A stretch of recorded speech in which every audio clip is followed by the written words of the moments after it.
What up? This your boy Cole with Cole's Cowboys Sports Report, where I bring you the latest and greatest content of the Dallas Cowboys. And I got my guy George Carmi from the Washington Commanders.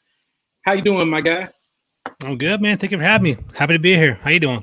Sure, man. Hey, we just counting down these weeks before training camp, man. For sure, And man. hey, For a lot sure. of stuff been going on, man. So I hmm definitely want to go ahead and jump into this, man.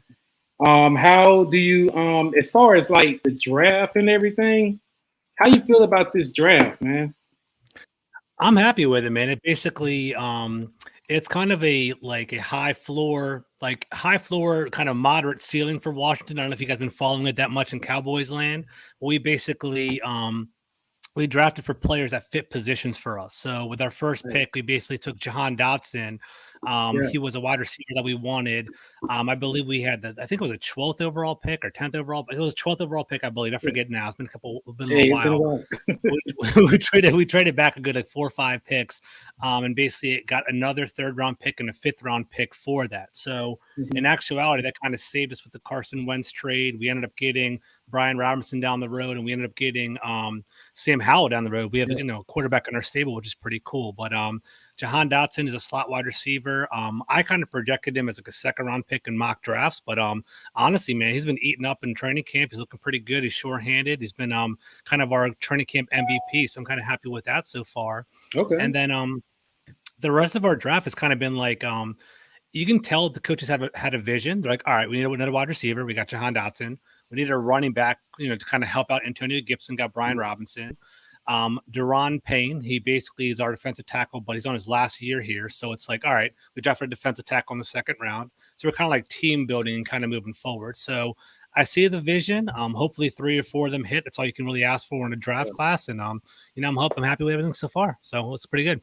Yeah, yeah. When I saw you guys draft, I mean this had to be like one of the most weird draft we Mm, had in a while. Like it was a lot of hit and miss, man. Like whenever the whole thing with the Dean situation was going on, yeah, I was like, okay, I know Washington's about to get him. He's for dropping, sure. and they like, you know what I'm saying? I'm like, I know Washington's gonna get him, so let's see what's up. Yeah. But but Yeah, I you mean, know, for real, see you're after right. Yeah. that, so yeah, man. And I've been real good followers with my guy Rambling Rio. Yeah, I love Rio. So his live stream had me rolling because he's like, dude, like, what's going on, man? If we don't get this, dude, so it was hilarious, but but neither here or there. I love I love. You said Dobson is a beast, man. I feel like he's going to be a great addition to your wide receiver core. I hate to say that because you know what I'm saying. When it comes to NFC East rivals, man, I hate to give any type of leverage, any type of hmm compliment because y'all gonna take it and run with it. And hey, I don't blame you, man. Not me, man. I'm level. I'm level. I got you though. I mean, some people wrong with it, but I got you though. Yeah. But thank you for that. Yeah. Go ahead. But yeah, I don't know. Dotson Yeah, for real. You can tell, like, I'm talking to Rio. I talked to other people in the Philly circles, and the Philly circles are Penn State guys, and they're like, you know what, man, you got stolen with Dotson, so they're giving us a lot of right. props with that. And I'm pretty happy with that too. So I'm cool with it, man. I'm cool with it. Oh yeah. What's What's up, up, Chad? Chad? How's it going, Equal? What's up, Jeff? Thanks for coming in. Yeah, so about our draft, man. So with this whole draft situation, and we can also throw in the off season moves with this conversation as well because Cool. it's been one heck of an off season. A lot of stuff been going on. As a Cowboys fan, it's been a roller coaster ride for me. I was one of the fans that is like first, I'm like, what is going on? The world is about to end. What is our front office doing? To okay, let's see what the draft brings. To what did we get? To okay, let's see what happens. You know what I'm saying? So as far as our draft, we had got Tyler Smith. When I first got him, I'm not going to be the ones that's going to front. I was hmm like, what the hell? Like, what the hell? Like, come on, man. We got all these. We could have got, what I'm saying? We could have got Dean. I was on the hmm Dean train. You know what hmm I'm saying? I was like, it was talk about us moving up, trading up. I was like, hey, what the heck? You know what I'm hmm saying? So when we got Tyler Smith, I was like, okay, let's see, man.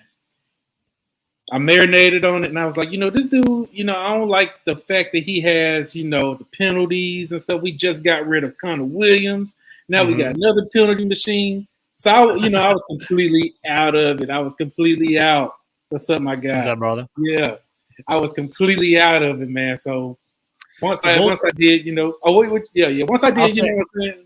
In your opinion, what was the biggest need going into the draft? Like, what did you want to happen offensive for Dallas? line, man. Offensive line. Okay, all right. Well, there you go. You go. As I marinated through it, I was like, this dude, what I'm saying? He kind of got a little dog in him. So I was like, okay, I'm all for it. Let's go. Mm-hmm. Then we got, the second day, we went on ahead and acquired Sam Williams. Now, Sam Williams, I liked him, man. I thought he was going to go on ahead and get, what I'm saying? I thought for the second round, I thought we still was in the run for Dean because he was still out there. But I figured we would have got Sam Williams about like the third round. Yeah. But we got him in the second. When we got him in the second, I knew we wasn't going to touch Dean. It was done. I was like, and I like Sam Williams. His tape was awesome, man. He his stats aligned with what's that guy that's playing with the Lions now? Hutchinson, yeah. His stats aligned with him, and I'm looking. He played in the SEC, so I take stuff like that. You know what I'm saying? Yeah, for sure. Yeah. Yeah. So I was like, this dude got some dog in him. I looked at his tape. He's fast. He run a 4.4. I'm like, I'm sold on him already. You know what I'm saying? Is he going to fill that Randy Gregory role that you guys lost, or how do y'all feel about that? Oh yeah, hey, about the Randy Gregory situation. I wasn't the ones that's really I wasn't really too butthurt about him. You know what I'm saying? Yeah. Randy Gregory I'm not going to take nothing away from him, but at the end of the day, his first full season with us was last season, and he only acquired 6 sacks. Yeah. 6 sacks can be replaceable, man. So I was like, hey, this may be, you know what I'm saying? This may be, you know what I'm saying, a diamond in the rough. Let's go with it. You know what I'm saying? Let's go ahead and get Sam Williams out here. Appreciate you, my guy. Yeah, thanks, bro. Got you. And like what I say, like my guy Jeff said, Jalen Tolbert. Now he's real high on my list, especially what I need with wide receiver. But we'll get into that, man. Yeah, talk to me about him. I don't really know much about him, to be honest with you. So I want to hear about this. Yeah, I don't have that much Cowboys intel. I want to hear all about it. So let me know. Oh yeah, so keep a good eye on Jalen Tolbert, man. I'm not gonna say he's gonna make immediate impact, but he can. He's from a small school. A lot of people, were down there. Say, oh yeah, he just went to South Alabama. He ain't, he's not with big competition. Well, I can argue and say that Terrell Owens, he was with Chattanooga, Jerry Rice. Yeah. Jerry Rice went to Mississippi Valley. I'm a Mississippi native. Okay, I know Mississippi Valley very well. It's nothing out there, bro. Football, right? He's putting in work. That's why I got you there. Yeah. Makes sense. Oh yeah. Appreciate it, my guy. Appreciate it, man. Thanks, guys. Appreciate that. I got you too. Oh yeah, man. You never know who you can get in these diamonds, in these, small schools. So I'm very excited. He's very explosive. He has a lot of dog in him. You know what I'm saying? His yards after catch is crazy. He's good with that one-on-one, jump ball. That's just the type of player he is. So I'm ready to see what he can bring. Dak Prescott personally, acquired him before the draft. You know what I'm saying? So I'm ready to see what he's going to do. I'm ready to see what he's going to do. Cool. That's what's up, man. Cool. Yeah. So let me see. As far as so we went inside the details of the draft. I see y'all acquire Carson Wentz. You know what I'm saying? Yeah, how you feel about that trade? That deal? I like it, man. So he's a very polarizing person in Washington. I'll tell you that right now. When he first came to DC, it was like devastating for the fan base. I'm not gonna lie, right? Because we were big game hunting. Like we wanted Aaron Rodgers, we wanted Russell Wilson, we were talking Deshaun Watson. We were like, that's who's coming to DC. There's nothing we can't do, right? We basically, we were looking for that.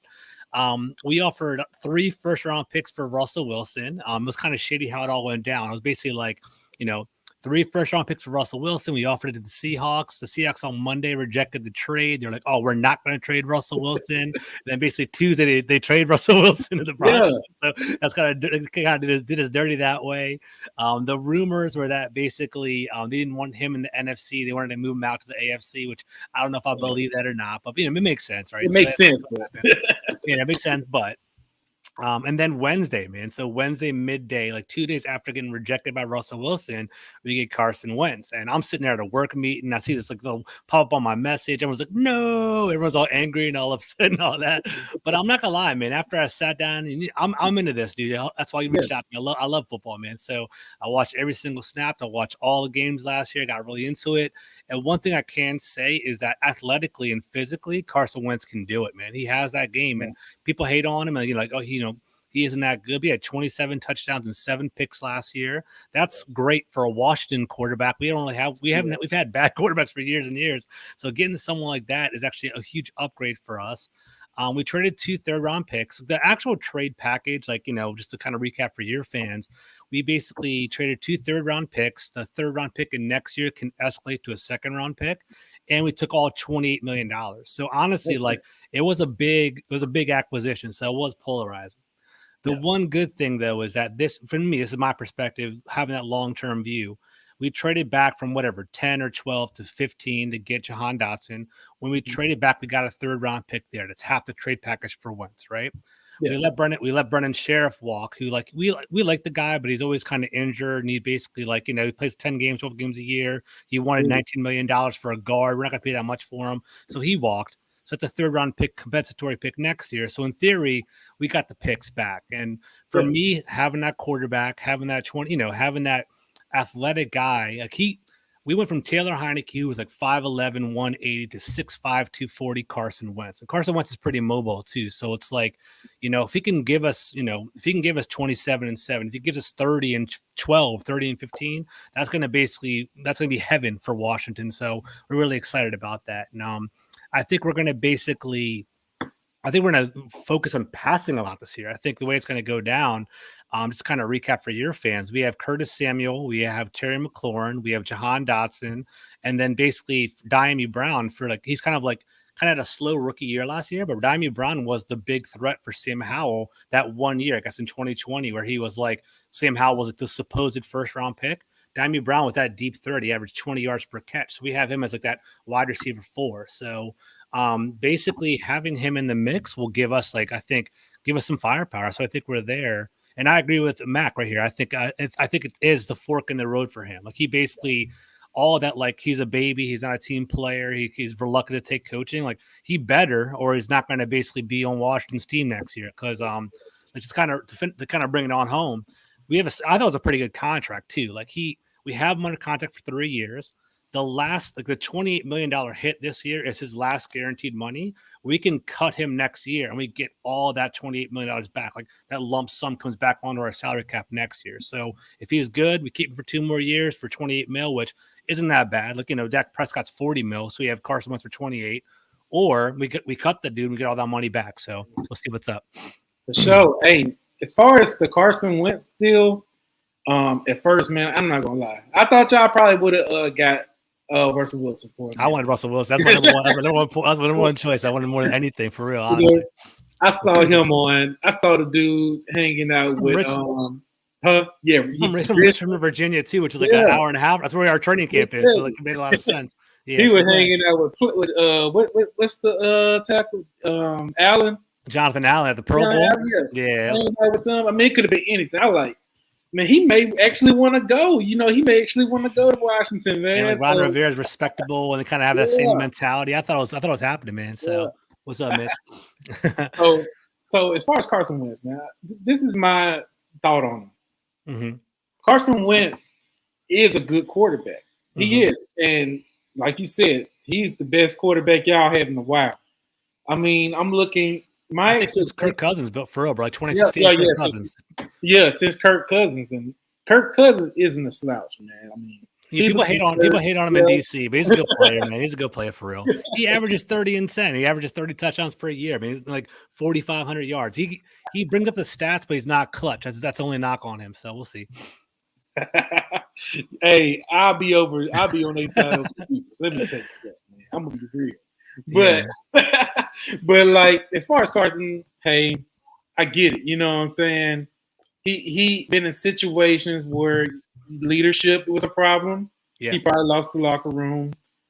His 2017 season was phenomenal. I'm not going to take nothing away from him. Mm-hmm. You know, 2018, it was it was okay. 2019, explosive. Yeah. I mean, Eagle fans to this day bring up 2019 against the Cowboys, that game before everything. You know what I'm saying?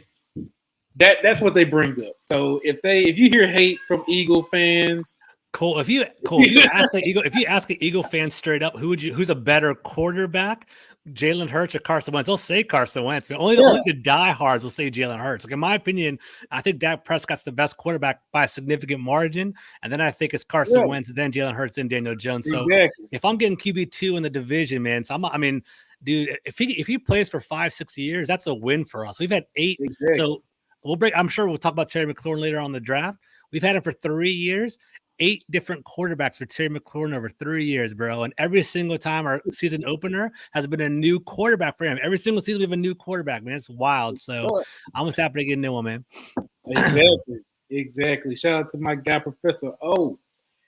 So as far as Carson Wentz, man, like, and your team overall, I'm not gonna lie.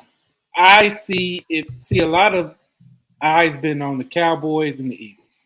Mm-hmm. You know what I'm saying? We've been getting all the hype. The Eagles been getting all the hype, but hype for the Eagles. You know what I'm saying? Yeah. But they've been putting the Cowboys. They still keep us relevant.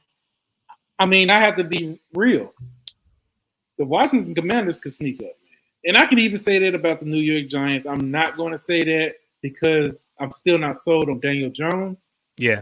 But the Commanders have a shot, man. And what I said, I've been saying in my Twitter, I was like, hey, what I want is all our teams to succeed. I want all our teams to be Makes good. It more fun for sure. Exactly. Because you know what I'm saying?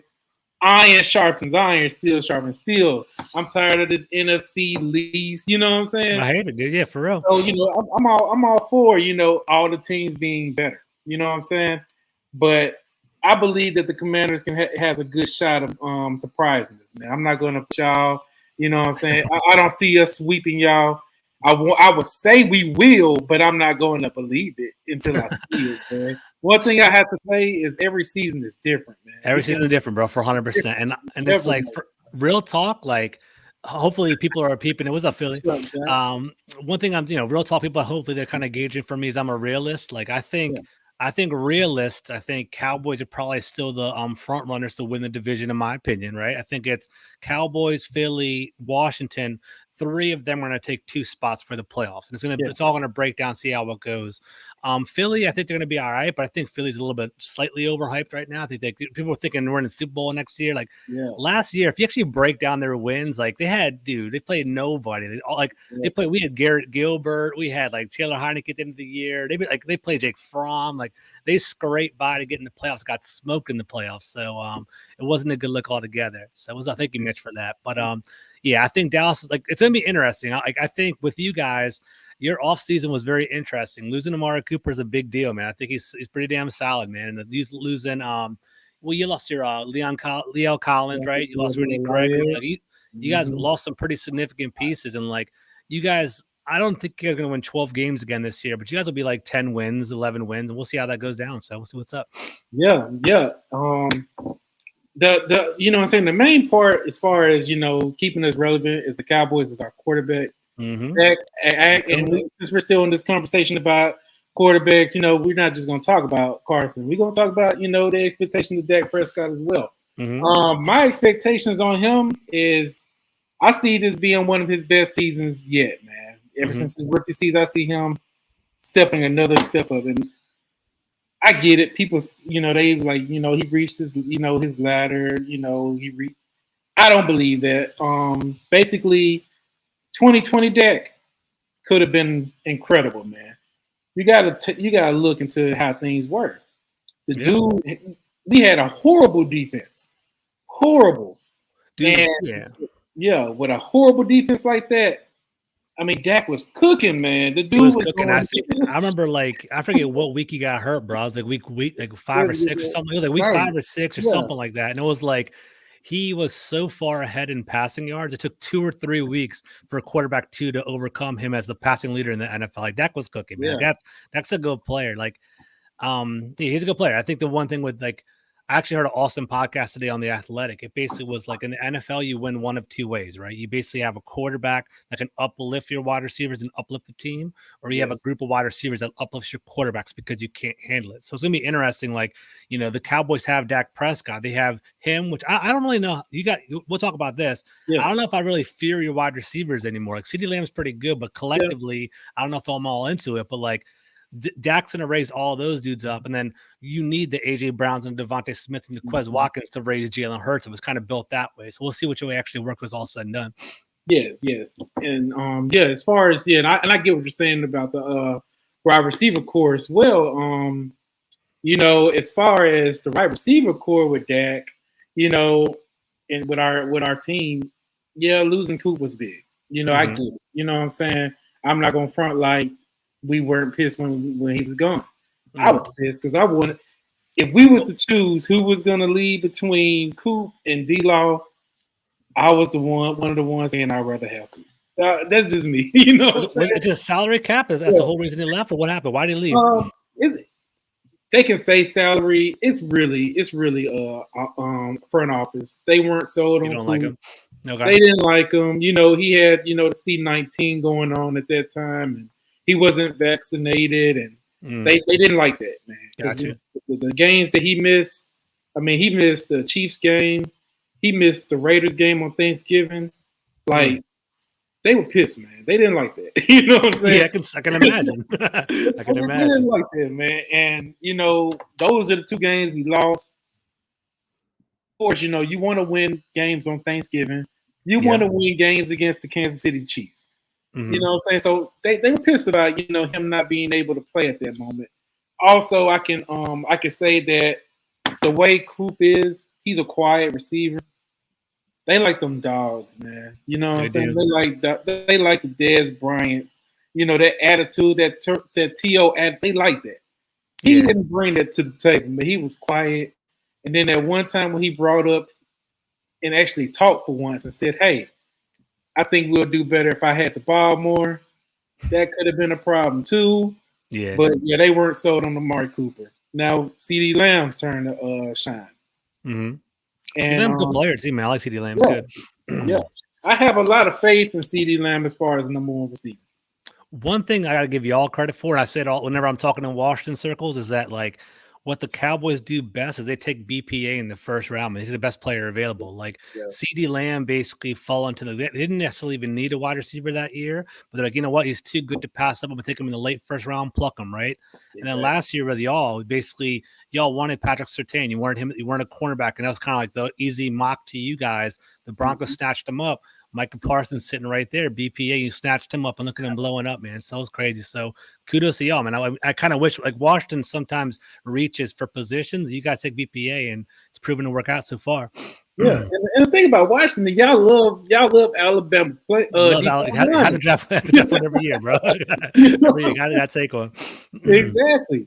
So, as far as we can get deeper into this wide receiver core, y'all paid y'all guys. You know what I'm saying? Scary Terry, man, y'all paid him. How do you feel about the contract, getting him back on the team, and how do you feel about his of the other 2 wide receivers? You said Samuel. Yeah, Curtis Samuel, and then Jahan Dotson. Yeah. How do you feel about them? I like it, man. So Curtis Samuel, I love the fact that he's starting to get some national credibility, man. He deserves it. So, like, I don't know if you guys follow him that hard in the Cowboys circles, but he's like that. He's that alpha dog. He's that leader. He's that, like, he commands the room and he does everything the right way. He doesn't talk a lot of trash. He works hard. He's the guy that, like, when Washington's burning off the field and things are all controversial, he's the one that stands in front of the mic and takes all the bullets for us. So he's a stand-up dude and he has grinds, right?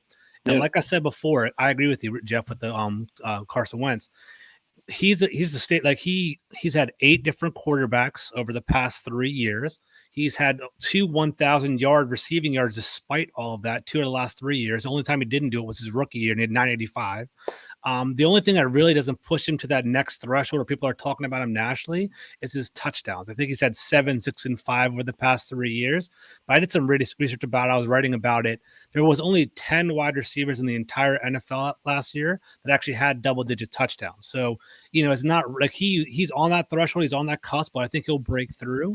And I think it was because of Heineke's limitations that he couldn't really take it to the next level. Like, Heineken's a distributor. He's like more of like a get the ball to you on time kind of guy, but he lacked that big arm. Yeah. Like I challenge all you guys that are listening and watching right now, basically watch a true, objectively watch a Washington Commanders game or a game last year. Terry McLaurin has to constantly stop and turn around and jump for the ball because it's underthrown every single time. Like the second Cowboys game that you guys had against us, you guys smashed us. But basically, Terry McLaurin left in the second quarter because he basically had to stop, turn around, jumped up, and got freaking pile drive because he basically got on his head, got a concussion because the throw was so bad. So I think with Wentz, he's going to have an uptick in production. I'd say I think it probably 1,200 yards, 8 touchdowns, which up from 1,005. 1,208. Things would go up a little bit. The big skeleton key, the big wild card is going to be Curtis Samuel, man. I think he's a beast. He's more of a gadget player. He's not going to be if Curtis Samuel is healthy, I think that's going to really elevate Washington's offense. I think Jahan Dotson is going to eat. I'm telling you all that right now. The way it's going to go down, Terry McLaurin is going to be our X. He's going to be our primary threat. Jahan Dotson is going to be starting slot week 1. Jahan Dotson, man, late. I'm telling you all right now, late fantasy, 5th, 6th round, pick him up. He's going to get you 50, 60 catches, 700 yards, 5 or 6 touchdowns. He's not going to be he's not going to be a Justin Jefferson right off the break, but he's going to be a solid slot wide receiver. And then Curtis Samuel, who knows what the hell happens with him? If he's going to be all right, then our offense is going to be good. But he only played in 5 games last year, 30 snaps last year. And for those of people that don't follow Washington heavily, he had a weird kind of groin injury. So he had a groin injury during training camp. He missed the first 5 games, came back, pulled it again, tried to come back, pulled it again. It just wasn't a good look. So they shut him down for the year. So if Curtis Samuel can be, Carolina Panther Curtis Samuel again, and Terry McLaurin's pretty all good, then, like our conversation before, Carson Wentz is QB 15, 16, 17 is going to have middle of the mix, but it's he's a middling quarterback with some pretty good weapons around him. We have Antonio Gibson and J.D. McKissick too. So if he can distribute the ball pretty well, I think our offense will be pretty good. So we'll see. Oh, this is a Buccaneers fan. Yeah, where the Bucs fans come from? That's funny. That's awesome. What's up, Bucs fan? What's up, Chris?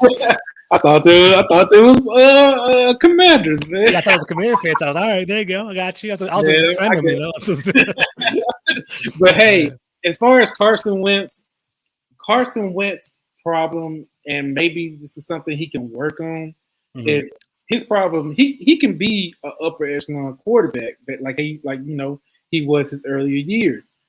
He has to know when the play is not the play. When to throw away.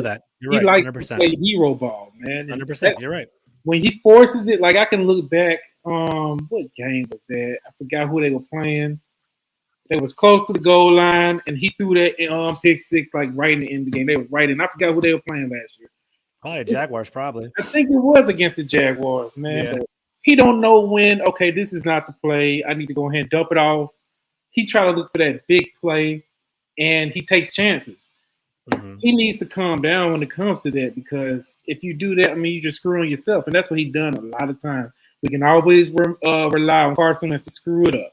You know what I'm saying? So that's true. That's accurate. That's accurate for he basically, all of us, and the way Phil played sports growing up. Yeah. He's the type of he's the type of guy where he is athletic enough. He's mobile. Dude. He is people are gonna kill me for this, but he was. Coming out, he was an archetype, prototype quarterback. He was 6'5", 240, could scramble. He was supposed to be Josh Allen. He's supposed to be that type of quarterback, but injuries, breaking his back, hurting his knee, he lost all that mobility. But he thinks he has that still, and he tries to stretch out plays. He's got to check it down. And basically, I think I forget who said it. I think Jeff said it before. Whoever said it on the chat, it's this is his fork in the road. He can't be doing stuff like that. So if he really wants, he's been stubborn in the past, but hopefully he can't be stubborn anymore and take those checkdowns and take it up. And we'll see what happens this year. For sure, man. So as far as my wide receiving core, like I said, CD Lamb, I have faith in him. That him and Dak been bonding a lot.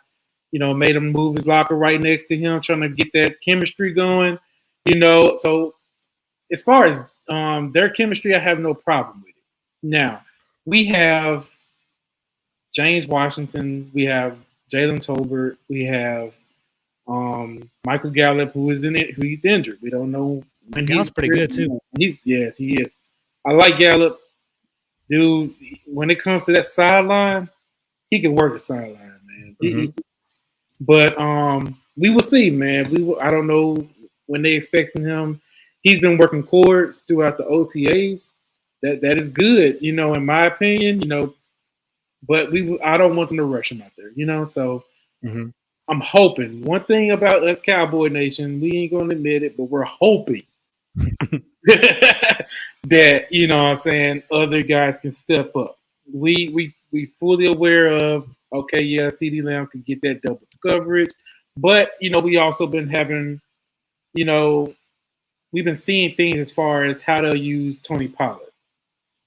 Tony Pollard can be entered in the mix. They've been flirting with he could be in the slot, which I would love. You know what I'm saying? That's the type of, player he is. That's what he did in college. He played the slot. Is he Memphis? Where'd he go to college again? I forget. Was it Memphis? Yeah, he went to Memphis. So him and Antonio Gibson together, same kind of player. Yes.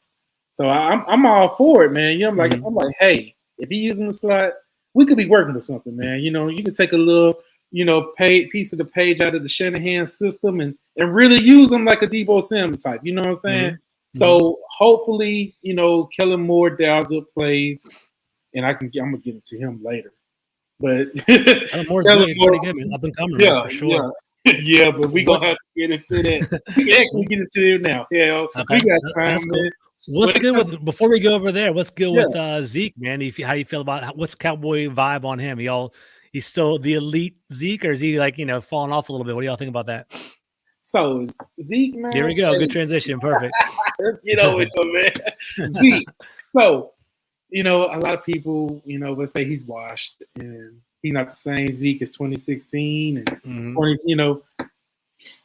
I'm not gonna say he's washed, and I'm very, very critical on Zeke. You know what I'm saying? Because I didn't like how the contract thing happened. I didn't like how much money we paid Zeke. That's just my personal opinion about it. But I'm not going to smash his game and say that he's trash or Zeke. Had 10 touchdowns last year, right? Yeah. I mean, he's still productive, and the front office is going to make sure he's productive. By the way, I mean, that's just the politics that play in action. But Pollard is, it's politics. But at the same time, Pollard is not an every down back. He's a very explosive back, but he's not an every down back at all. Zeke holds that down, so I feel very comfortable about Zeke entering in this the next season. This new season. I mean, he broke 1,000 yards in a 17-game season, so I mean, I'll give him that. He did have a torn PCL throughout the whole. I wanted him to sit out, get a little, healed up, but he still played through it. So that kind of knocked him down slightly, but he still did what he had to do. So we will see what he does. Cowboys, the Cowboys. Not the Cowboys. Zeke's contract guarantee money is set to expire after the season. Okay. So we will see. Will he get an extension? I don't know. I'm sure he will do an extension. Probably take less money in the end. I'll be all for that. But I agree. I don't think he's. I can't see him leaving Dallas. I feel like that's the one thing y'all do well is that Jerry loves his players and kind of pampers his players so much they don't want to go anywhere else, and they like that glamour too. Like they're in Dallas, it's like that star in the stadium and all that kind of. They never leave out. Like Zeke is more like Zeke and Dez and those kind of guys. It's like those guys are like they're going to be there for Dak. I don't see Dak Prescott playing for any other team, right? He'll be in Dallas for his whole career. Yeah, I agree. Yeah, and Zeke and Dak, they're best friends, man. And they're gonna make a way to keep stay and play with each other until they probably retire, man. That's just how it's gonna be. And I'll say this: shoot, if Zeke did stay, if Zeke did go to another team, man, man, there's gonna be so many Zeke fans, man. Zeke fan? Man, they're gonna be putting Zeke in different uniforms. That's just how it is, man. That So is how it is, 100%, man. All the Instagram and all that popping up, yeah, for sure. exactly. Yeah. Hey, we watch right 100%. now, but let him be on the market. People gonna be like, man, Zeke gonna look good in a Ravens uniform. That's just He how would it look is. good. He would look good in Ravens. He would actually, for real. You know, 100%. so He would. as far as Tony, as far as like our running game, and that's why I want to enter in Kellen Moore into this situation. If we stick to running the ball like we did in the beginning of the season, man, our offense, I wouldn't even question our offense. You know what I'm saying? And the way that he schemed the offense, but stepping back from the run, that just rubbed me the wrong way about Kellen Moore, which explained why we kind of dipped towards the end of the season. So with y'all, man, I'm sure you know, but it's like you guys were the number 1 overall ranked offense last year. So with Amari Cooper being gone, a couple other people, even if y'all take a step back, you probably fall back to 10, 12, something like that, which is pretty solid. So like, you know what I'm saying? That's why I think Cowboys are going to be pretty good this year. But go ahead. Sorry. Yeah. You're fine. Yeah, you're fine. Yeah, I agree. I agree with that. But I can also say this, just to be a realist, because I'm a Cowboy realist too. Those numbers could be flexed too, just by the teams that we played. And that's what I want my team to do as far as, I'm all in with we need to beat the better teams. We need to beat the Ram teams, the Buccaneers teams. You know what I'm saying? That's when you really take a Cowboys team serious. So with that being said, yeah, I like Kellen Moore's play. He just doesn't know how to adjust. And if this is I believe this is like year 4 of him being, calling plays. It's all or nothing right now, man. He'll probably be gone next year for real, honestly. Because I think McCarthy's probably gone, right? So it's going to be Sean Payton head coach next year, or Kellen Moore steps up, in my opinion. But that's me talking from the outside. Exactly. And just like my guy Jeff said, Cowboys O-line is key to their offense. He's absolutely correct about that, because our offensive line has regressed when it comes to age. We got rid of Lyle Collins. I wasn't mad about the Lyle Collins situation. As far as him, as you know, he was suspended for 6 games. He could have got less time. He wanted to bribe to piss people, and you know what I'm saying. I was like, okay, I'm kind of over him. Last season, he was out the whole season because he came to the camp overweight, had a hip injury. Once you get those hip injuries, that's tough to come back from.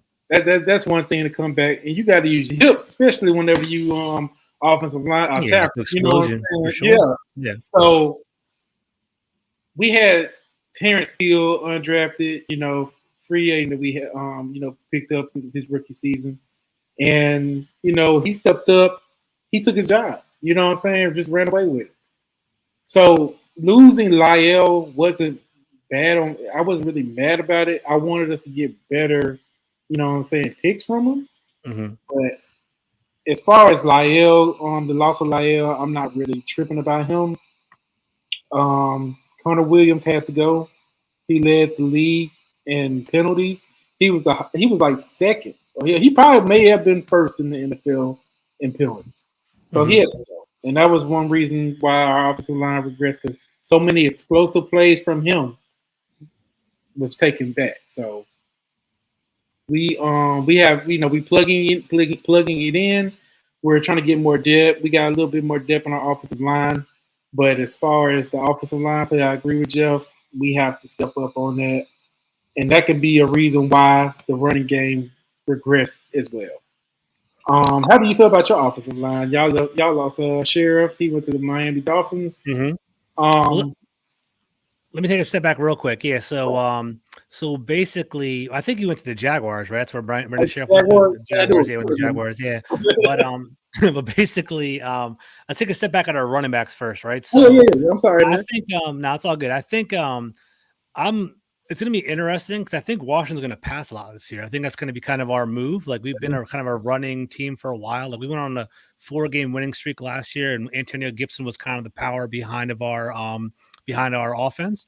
The problem with Antonio Gibson is he gets dinged up a lot, and he also fumbles a lot. I think he led the league in fumbles. He had 6 fumbles last year or something like that. But he can catch the ball. He weighs 230 pounds. He basically ran like a 4.4, 4.3. He's fast as hell too. We have like he is that like Tony Pollard type. They both came from Memphis. They both were like playing the slot wide receiver. Like I think. Sorry, Antonio Gibson was a wide receiver at Memphis. We converted him to running back, and it was at 230 last year. There's been reports that he dropped 15 pounds. He said that he felt heavy at times last year and looked slower. So he's about 215 now. He's kind of mad because we drafted Brian Robinson in the 3rd round. For those of you that don't know, Brian Robinson was a starting running back for the Alabama Crimson Tide. Last year, he had 14 touchdowns, 1,400 yards for Alabama. And say what you want about Alabama, but they produce running backs, man. They have Najee Harris, Jacobs from the Raiders. Everybody, I mean, whatever, Derrick Henry, but whatever go that way. I'm gonna say in general, but like they produce running backs. And basically, I think it's going to be a nice little balance because Antonio Gibson can do it all. J.D. McKissick is kind of that scat back 3rd down on wide receiver. He had like 45 catches for us last year. And then Brian Robinson, he is our pure running back. He basically was like he's a one cut, get up the field kind of guy. He doesn't dance like Antonio Gibson. So it's going to be a nice little balance with them 3. I'm a little bit like kind of worried because I have Antonio Gibson in a keeper league in fantasy. I'm worried about Antonio because I think what's going to happen is I think he's going to do it's going to be that like Aaron Jones, like AJ Dillon kind of dynamic where it's going to be like Aaron Jones is like doing everything and AJ Dillon's going to get it in the red zone and basically pop it in for the goal line in 3rd. So we'll see what happens there. But I'm excited with that balance. And I'll pivot to the offensive line. Our offensive line, we have a great offensive line coach named John Masco, and he basically he elevated our team. And like the Eagles get a lot of prime press for like their offensive line. I think they're like number 1 in PFF and stuff like that. But people actually look a little bit further. People always kind of hate and overlook Washington. We're like number 6 or number 9. Like we're right on that top 10 list in regard to offensive line. We're more of a run blocking offensive line than a pass blocking offensive line. But like, last year we had Eric Flowers and we had Brennan Sheriff, and they basically were our 2 guards. Eric Flowers had a renaissance here in Washington. He basically was a fallen tackle in the Giants. He fell out of fashion. They basically were going to cut him out of the league. We moved him to guard, and he actually is a big dude. So being a guard, he could throw people around. So we did pretty well for us. And Brennan Sheriff was a top 5 pick, and both of those guys kind of bullied people at the guard position. Eric Flowers is a free agent. I wouldn't be surprised if he eventually comes back to us, but he is a free agent on the waiver wire right now. Yeah. Brennan Sheriff went to the Jaguars. What we did is we picked up Trey Turner, former Panther. He was a former Pro Bowler on the Panther. And we picked up Andrew Norwell, who was a former Panther, former Jaguar, and brought him over to former All-Pro too. Yeah, and I feel the resentment of Eric Flowers in New York right there, Jeff. I got you, bro. But basically, we let them both leave, and we put those 2 more people back onto our team.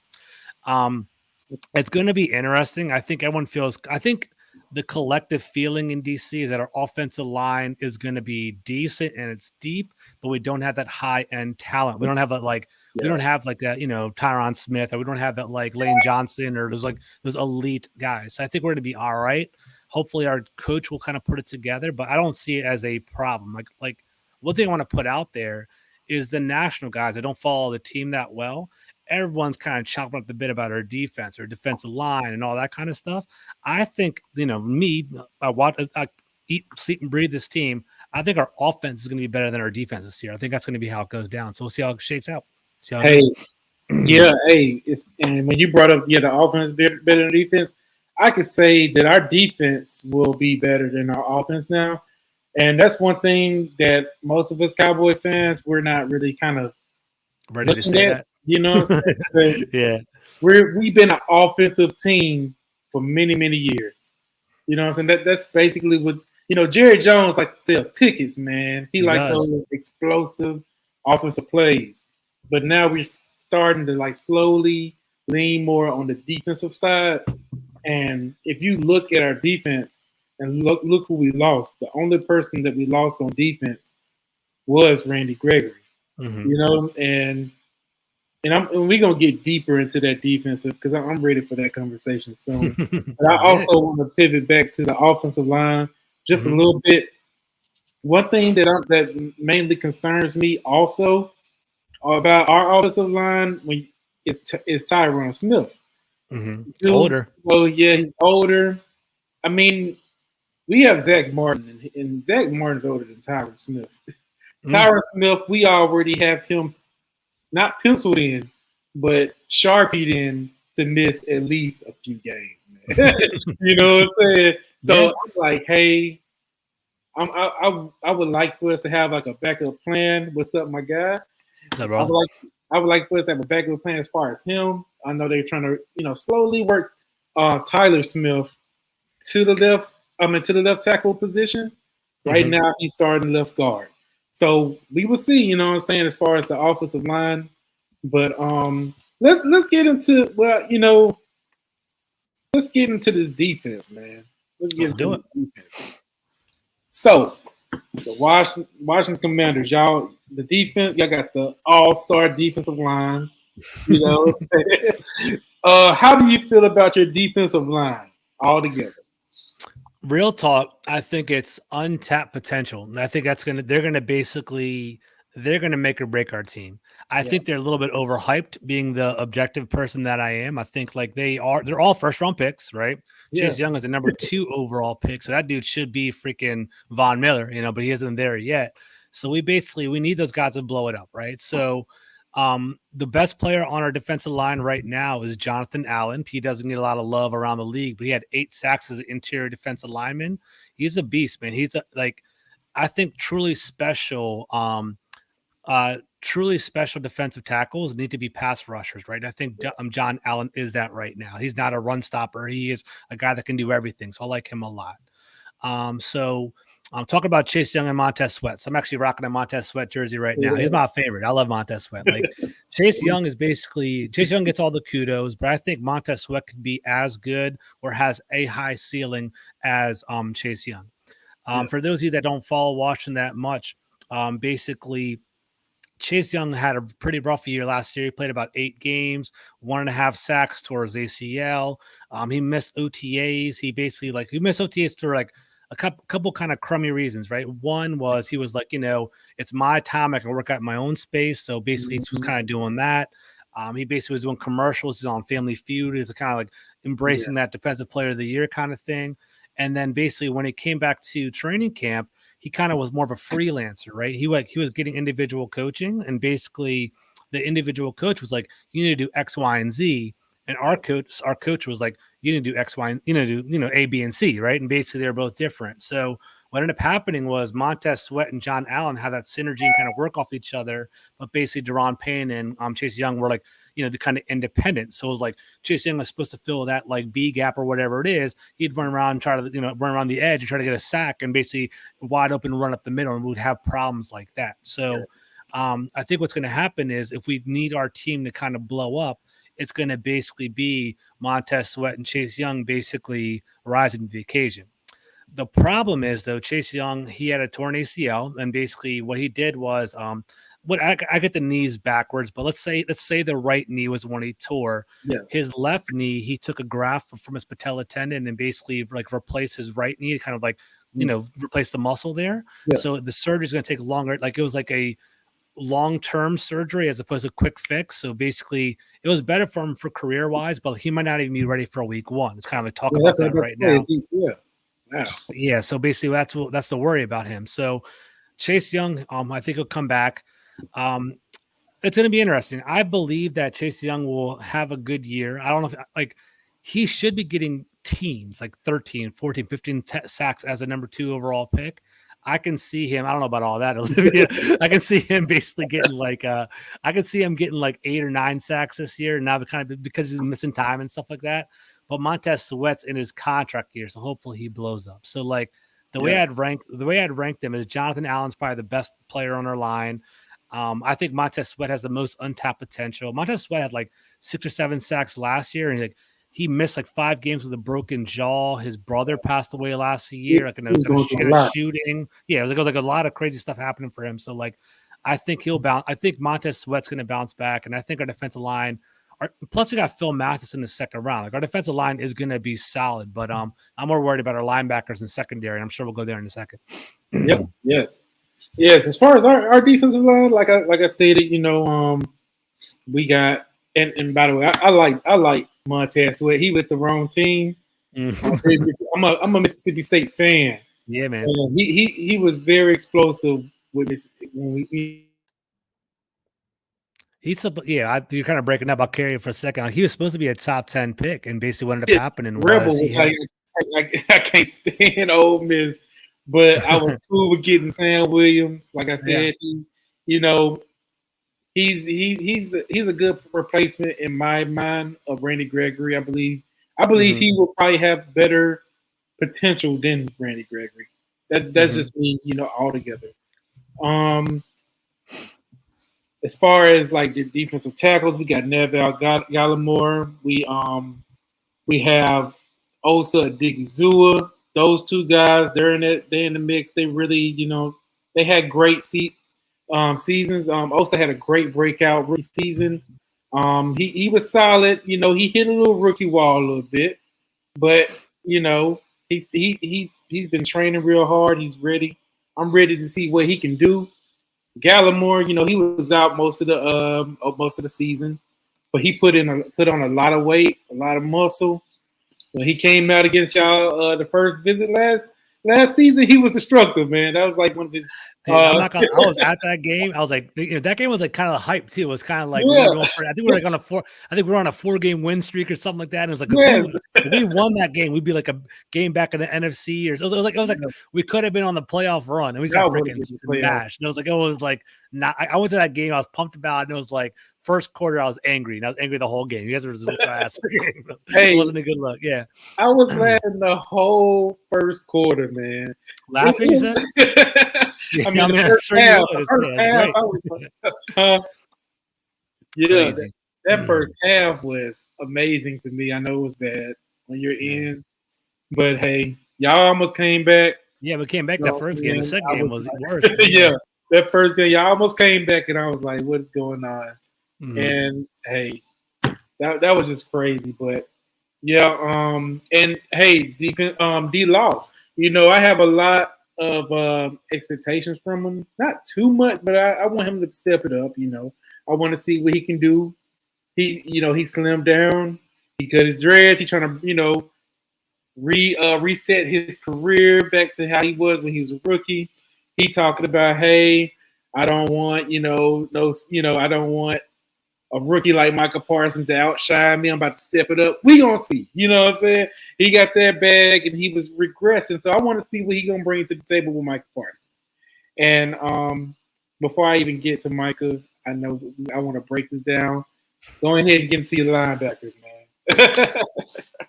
Oh man, so Micah, so it's funny, man. So Micah, we actually were looking for a linebacker that year too, and we wish he fell down a little bit further. I mean, we drafted Jamin Davis with the number 15 overall pick. Jamin Davis is kind of a reach in my opinion. I love the draft. I dived deep into it too. I had him as a second round pick. He basically, thanks for all that hyping, Jeff. I appreciate that. But basically, Davis he went to Kentucky. I think he started 14 games for Kentucky. He was more of like a height, weight, speed kind of guy. He wasn't really he didn't really have a lot of playing time. You drafted him for the potential of being like a middle linebacker. They drafted him. They put him at middle linebacker. It was a rough transition for him. He didn't really stand out. And basically at this year, they're like, you know what? Like, let's let his athleticism take over and put him at weak side linebacker and just kind of run around and do his thing. We're going to take away that like middle linebacker responsibility from him because it was like he was overthinking while he was playing. I hope he bounces back. But like in retrospect, like I really wanted Jeremiah Owusu-Koramoah, joke from the Browns. I wanted him at 15, and he was sitting there, dude. I was like, take him, and then basically took Jamin Davis instead. So it's whatever. But basically, we got Davis. He is a height, weight, speed guy. Hopefully, it clicks for him. But like I heard he's not having a great training camp this year, so like that stinks, man. So hopefully he can bounce back. Hey, we'll see. You still got a training camp. In a couple of weeks, so that's when it's really going. You really see who's going to fight for that spot. We're going to play 5-2. Cole Holcomb is our other linebacker. And basically, Cole Holcomb from UNC, he's a pretty good guy, too. He runs like a 4.4 40. He's pretty athletic. He was more of like a coverage linebacker at UNC. And he basically like is starting to grow into his role. He is in his contract year here. I think they're going to re-up him at the end, like maybe not this year, but next, like, next free agency, the next year. He is an above average linebacker. He's kind of like, I don't know if you guys remember Will Compton from back in the day. Like if you guys know who I'm talking about, he's of that like level. He's like above. He's a starter, a little slightly above starter. He'll play pretty well. He won't mess up, but there'll be times where he gets kind of like taken advantage of. But he's our other linebacker. We don't have any depth behind that. That's a scary thing. I think like for us, it's like the talk all offseason. You talked about Rio. It was like we need to get a linebacker. We should draft Nakobe Dean. What are we doing, right? And then basically that or there's free agents out there. Like the rumor is AJ Klein. He basically was a Panther, I believe, a Packer at 1.2. He basically is a linebacker. It's on the waiver wire. There's another guy, Johnson, for the Broncos, who's available too. So I think we are going to get a vet later on, but we haven't done that yet. So right now the plan is have a 5-2 offense. We're basically going to have 5 defensive linemen, use as our strength to 2 linebackers, and potentially have like a large nickel, a Buffalo nickel is what we call it in DC. Like it's going to be like almost like Landon Collins was like our guy last year. He's going to play like what's that, Bird Gang? Like almost like a slot safety. Bird Gang. So, yeah. What's up, man? What's up? I love weed, man. That's my guy. That's a good name. It was like right to the point. Right to the point. But hey, yeah. As far as our linebacker, like we have the same problem as far as depth.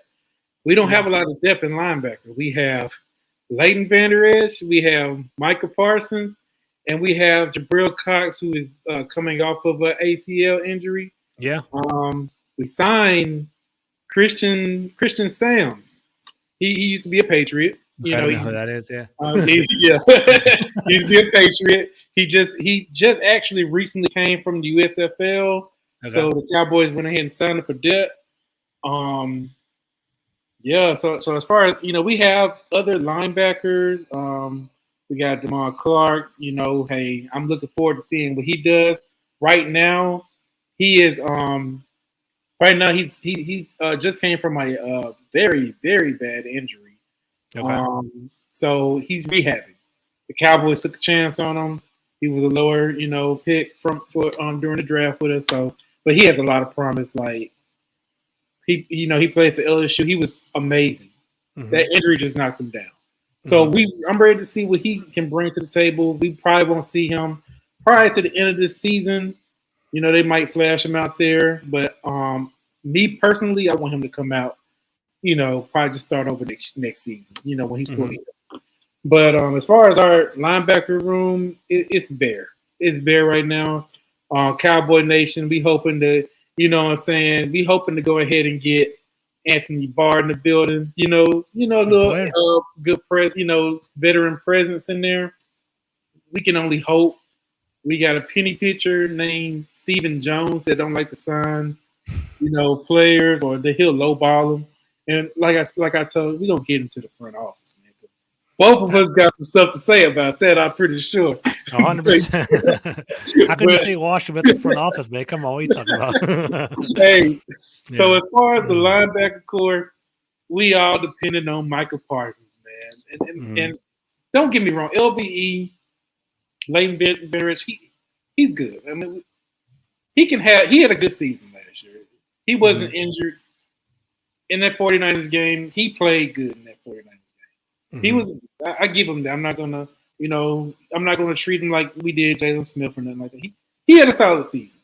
But like my guy I love we said, we just we need someone. We need somebody to step up. We have linebacker Story Jackson. He played at Liberty. He's a very explosive linebacker. We'll see what they can bring to the table. When it comes to training camp. So right now, as far as our linebacker room is up for grabs, right now. And I think that's what the Cowboy organization is trying to see. Who they going to bring? Who going to step up? They like to find those diamonds in the rough before they start spending money. I don't like the philosophy, but hey, we just got to sit back and see. So, I've been dying to get to this because Chris Smith been trying me, man. We about to talk about these corners, man. All right, let's do it. You know what I'm saying? Let me go back to his first comment. He been on it. He been on it, man. Well, first he said Trayvon Diggs is overrated. Then he said Trayvon Diggs don't want to see Mike Evans on the island. Mr. Chris Smith. I agree with you, Chris Smith. Go ahead. Mr. Chris Smith, man. I don't know. Hey, thanks for coming to the show. I appreciate you, man. And I love it, bro. Keep it up, man. I love the energy because I'm ready for week 1. But I will have to say, Chris Smith, that Trayvon Diggs did get an interception on Mike Evans, man. Just to say, you know what I'm saying? Mike Evans wouldn't really. Well, I'm not gonna say he did lock up Mike Evans. Mike Evans didn't really do nothing that game. So. Trayvon Diggs is the most polarizing Cowboy there is, I think, right? I feel like people like I had one tweet that went viral. I don't know if you caught it. I said Terry McLaurin's father signed a $71 million contract and blew up. A couple thousand people retweeted it and got all of that. So I got a lot of heat for that one too. So I agree with Jeff. I think he locks people down. I think he can get picks. He gets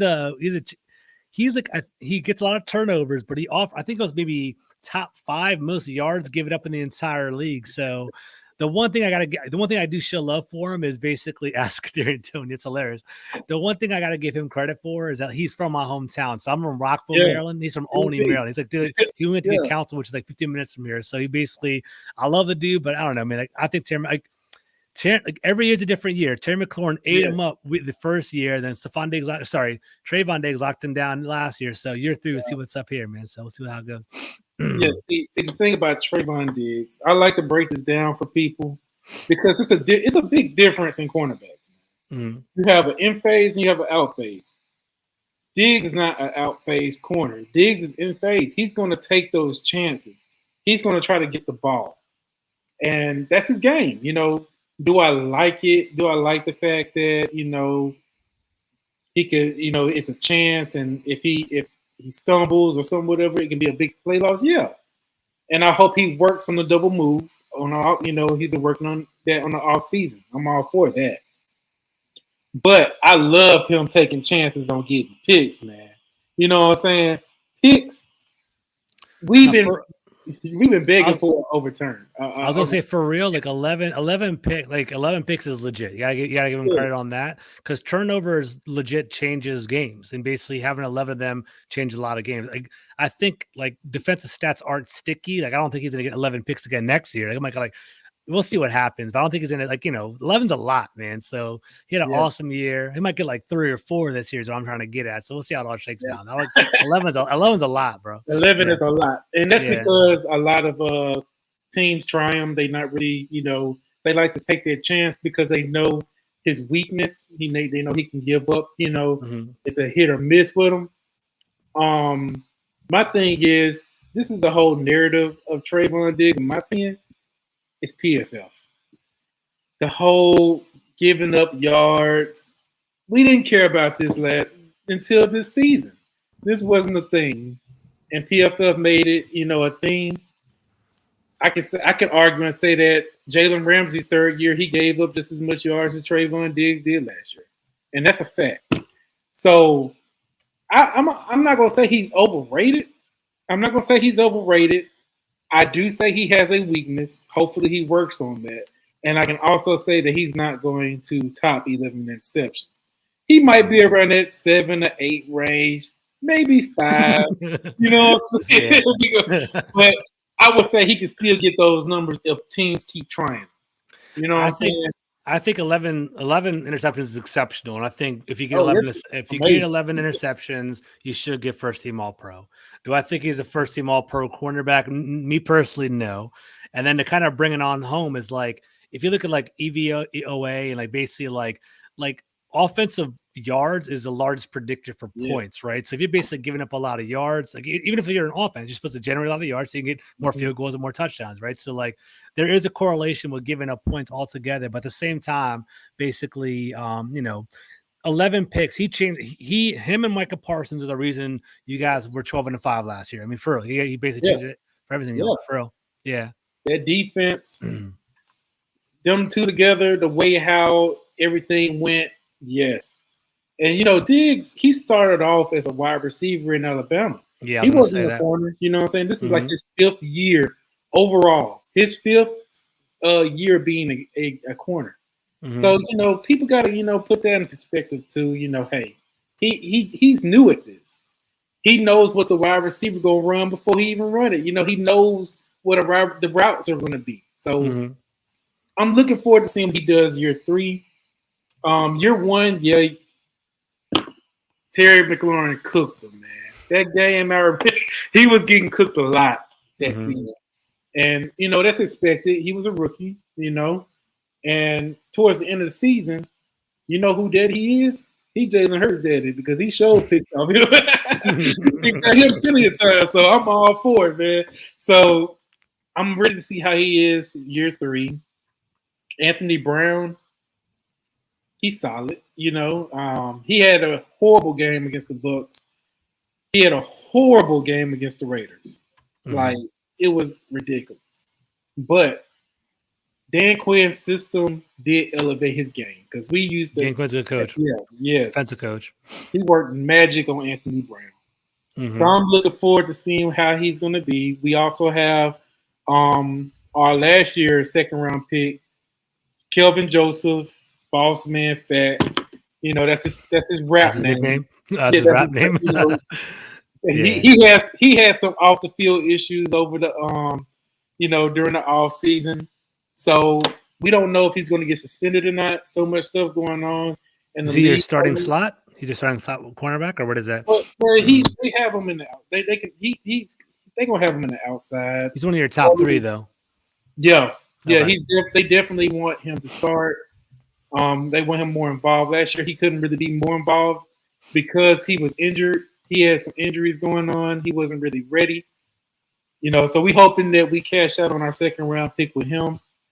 See what he can bring to the table. He's promising to be a good corner. He has a lot of speed. It's just we need to see what he's gonna do. He had a big scare straight moment. I don't know if he's gonna get suspended, but he almost went to jail. So For what? What did he do? I missed all this. What oh happened? yeah. So apparently, he has friends. He's a rapper. He's in the rap game. He got friends from Baton Rouge, where he's from, Mhm. and they it was involved with a fight going on to a murder, and he was in the car during the drive-by. So he didn't shoot the car. He didn't know what was going on, but he was in the car, and Mhm. everybody noticed him in the video footage. So Okay. yeah, he had a big, with him, especially that star, man. That star gonna bring you out. So Mhm. I don't know, man. He may get suspended, man. I can see it happening. They haven't ruled it yet. They have. It's like I said, all these other players got a lot of stuff going on. So I don't know, but we will Yeah. see it as far as him. So, but if he stays, he could be up there. But right now, Anthony Brown got that spot long lockdown. Anthony Brown got like 9 lives. He has 9 lives. So he's gonna have that spot. So I'm looking forward to seeing what he does. How do you feel about your corners, man? Our corners are up and down, man. We'll see how it goes. So our 3 corners are Kendall Fuller. We have Kendall Yeah, Fuller. We have William he's Jackson solid. III, and then we got Benjamin St. Juice. Those are our 3 corners. But behind that, it gets real dicey. We have Danny Johnson and like the Shazer Everett. Like these other guys are kind of like we're worried if they get on the field, kind of thing. Basically, Kendall Fuller. He's legit. I mean, hopefully people kind of like I would say he's kind of like a 2nd-tier, 3rd-tier corner, like a B overall. Mm-hmm. He basically he won the Super Bowl in Kansas City. We drafted him initially, goes to Kansas City when the Super Bowl comes back.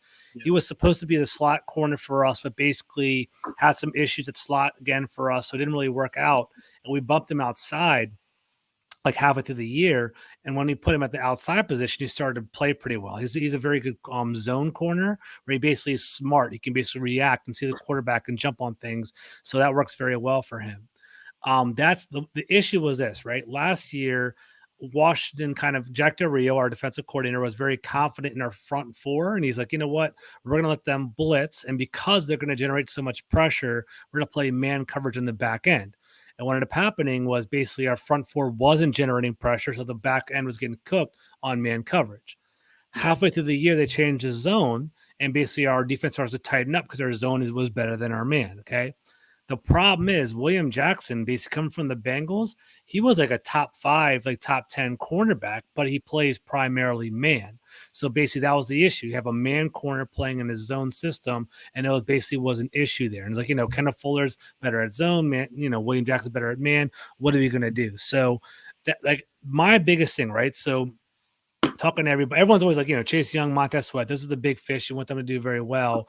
The second tier of people that need to step up for Washington is that guy Cole Holcomb, 55, our linebacker, and William Jackson. If those guys can hold it down and be like above average, then our defense will actually be pretty legit. But like William Jackson's like a 50-50 kind of guy. Like some games he'll eat people up. Some games he'll get cooked. But basically he should be, on paper, he was a top 10, top whatever cornerback according to PFF. Like in 2019, he had statistically one of the best like cornerback seasons of all time. Or like I think he gave up like 300 yards and like a 30% completion rating or something crazy like that. But like it hasn't been like that in a long time. So the questions in DC are our linebacker core and our cornerback. So we will see how it goes because to kind of wrap it all up. Benjamin St-Juste, he went to Minnesota. He started off in Michigan, went to Minnesota. He's like a long corner. He's like 6'3", 215, kind of like, built like Richard Sherman kind of type. But like he started off as a slot right now. Sorry, he started off as a boundary corner. They're putting him as a slot now because they're saying that he's pretty shifty and pretty long, so he can cover tight end. So he actually I'm excited to watch that. But the problem is he's had a lot of concussions. So basically 1 or 2 more concussions, and like he has like 3 or 4 so far in his like football career. So like 1 or 2 more might be like career ending. So it's kind of scary for us. So yes. we're thin at cornerback for us in DC. Yeah, and my apologies. It completely went over my head as far as other corners. Yeah, so much been going on with our team. We do have a lot of good back, potential. Yeah, per se, young guys. Of course, my guy Chris Smith said, we got Jordan Lewis. I don't know how I went over him. Jordan Lewis get a lot of criticism. He's not the tallest corner. He's a solid, slot corner, but he's always there. Mm-hmm. The most. Like he can be there at the right moment. We can pivot back to that Saints game back in 2018 when he ended that whole thing, got that interception. Like Jordan Lewis is a reliable guy. He comes up in good situations. We also got one of our. He was a rookie last year. This is his second year. Ready to step up and elevate. Nyshawn Wright, extremely tall guy. He has that same similar Richard Sherman build. Mm-hmm. Matter of fact, he said he was going to be, he describes himself as a better Richard Sherman. So I'm still waiting to see that, man. But I got hope in him. I'm ready to see how he does in training camp. I'm ready to see if he can battle for that spot because, me and a couple of Cowboy, content creators, we mixed it up and we had this discussion about, our cornerback room. Mm-hmm. Do we have more faith, like in our cornerbacks room or our defensive line? Like if we was to lose Trayvon Diggs, Lord forbid, if we was to lose him, who was, who can we? Who would step up? Yeah, who would step up? Are we done? And I was like, man, that's a good question because if we was to lose him, who gonna step up to the plate? And I couldn't really answer that question, man. So I'm looking forward to seeing these young guys step up and see what they can do. Mm-hmm. I'm looking forward to it, man. We can pivot over to the defensive back as far as like safety. The whole Cowboy Nation been on J-Ron Kearse's side when it came to him getting signed, man. I don't know if you've seen it on Twitter, but we was basically chanting J-Ron Kearse's name the whole time, man. You know what I'm saying? And it was crazy because when we picked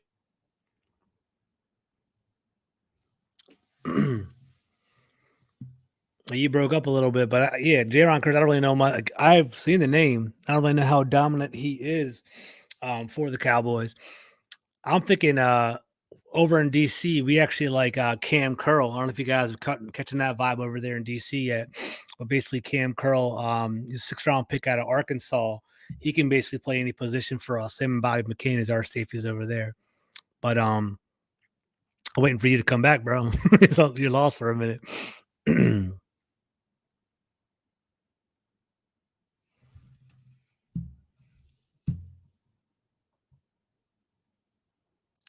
I'm looking at some of the comments while Cole's getting set up.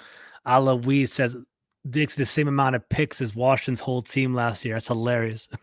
I can see that there. Yeah, but basically, guys, to kind of go talking about Washington while Cole comes back, basically we have 2 safeties over there in DC, and it's kind of like a middle of the pack kind of setup for us. Cam Curl, basically, we drafted him in the same class with Chase Young. He's a pretty solid corner. He's going to probably be our next guy that we pick up, basically as our like long-term deal. He can play Buffalo nickel, which is that slot corner position. He plays strong safety as well. He's pretty solid. Our other free safety is Bobby McCain. Bobby McCain basically came over from Miami. He can play single high if we need to. And basically, he's pretty solid altogether. But I think, altogether, like I think the defensive backs, we are kind of worried about that altogether there. Cole said he's coming back on, but I mean, Cowboy Nation, I don't know how I feel about your safeties at all. Jaron Curse, apparently he's pretty legit for y'all. So we'll see how that goes over there. Let me look at some of the comments over here. Sam Rose said CTE, probably talking about Benjamin St. Juice. I can see that there. Who else we got? Getting minimum.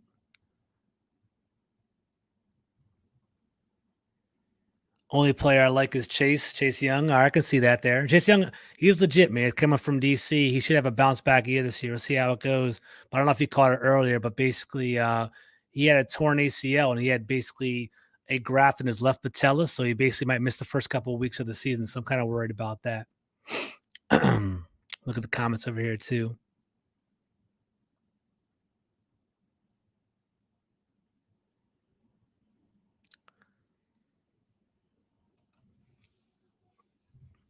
That's a funny comment about the Spectrum internet, man. Cole got that Spectrum internet that basically is knocking him out. Can't get back on here. That's funny. Who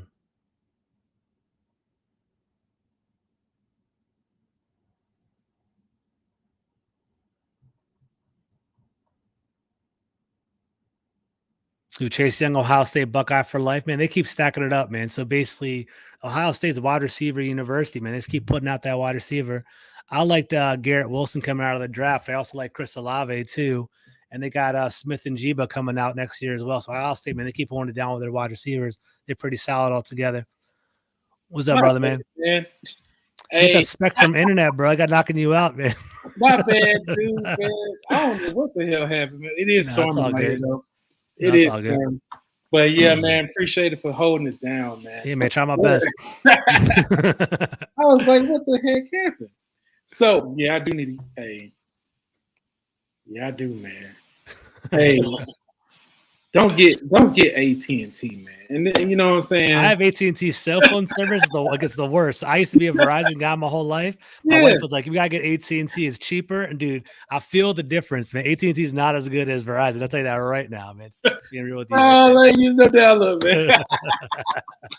But yeah, we've been getting some crazy rain out here, man. I'm in Atlanta, and it's been raining nonstop here in DC too. But yeah, so we were getting into safety. So as far as like, you know what I'm saying, Jake Runner Curse, we excited about him. He had a great breakout season with us. Mm-hmm. Looking forward to seeing what he's gonna do year 2 in Dan Quinn's system. So I'm all excited about that. We got Malik Hooker.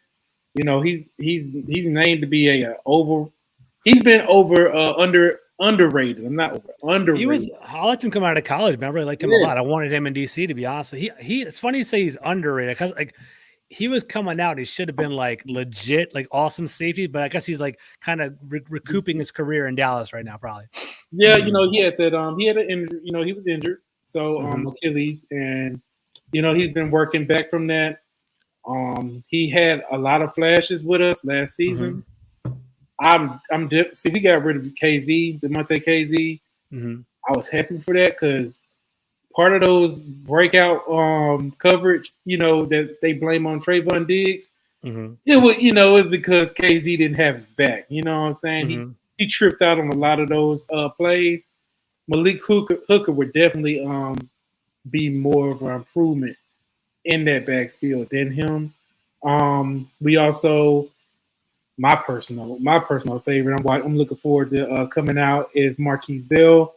He played for FAMU, so I'm looking forward to seeing how he is. The dude's a beast. I've been scouting him out. His college. He's a hitter, man. He has nothing to prove. He's an undrafted free agent. So he has a lot to fight for. So I'm looking forward to seeing how he's going to be. He's all over the field. So just look out for Marquise Bell. And let's see. I'm trying to see. Do y'all still have that safety? I forgot his name. Landon Collins. Yeah, Landon Collins. Yeah. Nah, so we let him walk, man. So basically, Landon Collins. Landon Collins. Here's the controversy with him, right? We drafted him. We paid him a huge bill. He basically was he was supposed to be legit, and he was all pro, safety for the Giants. Coming over to Washington, he kind of struggled. He kind of lost a step for deep coverage. He's more of like a box safety, more of like a more towards the line of scrimmage kind of guy. Jack Del Rio wanted to play him at linebacker, man. Wanted to play him at Buffalo nickel. Yeah, Buffalo nickel, that that dime backer, whatever you want to call it, right? So basically, they put him in there. He refused for the first couple weeks, and they kind of benched him and wasn't really giving him a lot of playing time. Later on in the year, they put him back in there, and he started to dominate, dude.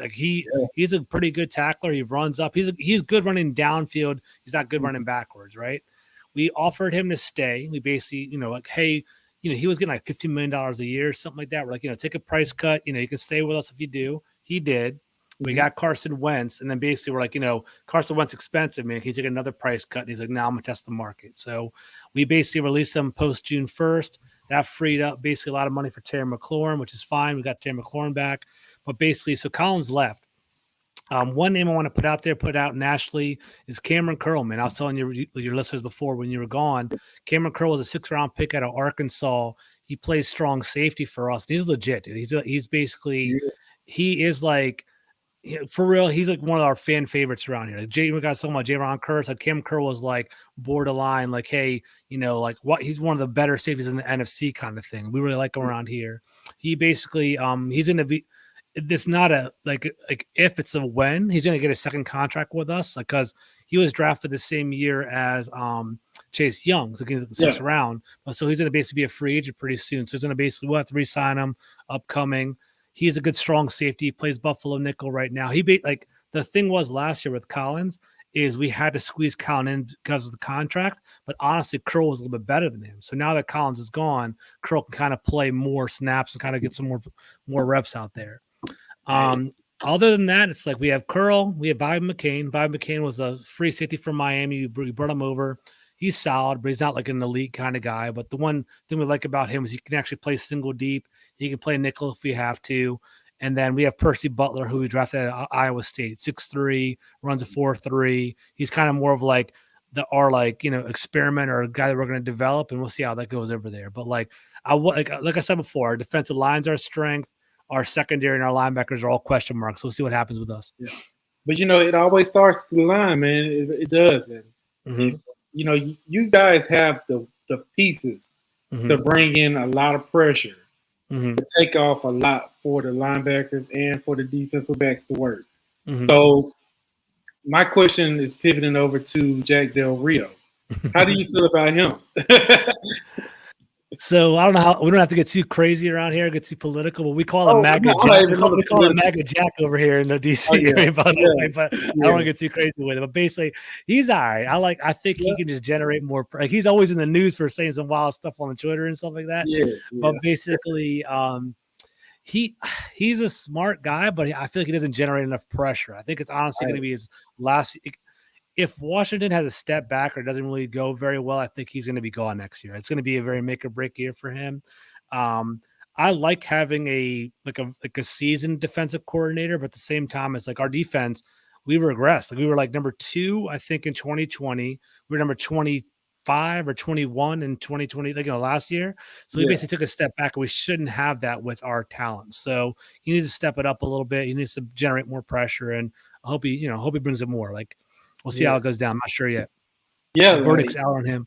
Exactly. Like, I mean, when I first saw that, y'all was getting them, I was like, oh, Washington defense gonna be. But so, I mean, and y'all did have that, in 2020. Y'all, Chase Young was a beast. He was going in. I hope Micah Parsons doesn't step back like he did. Because that's rough, right? Yeah, I mean that the lights, the favoritism, everybody want to, do dinners with you, want to hang out with you. 100%. That can get to your head, man. And I believe that's what happened to him.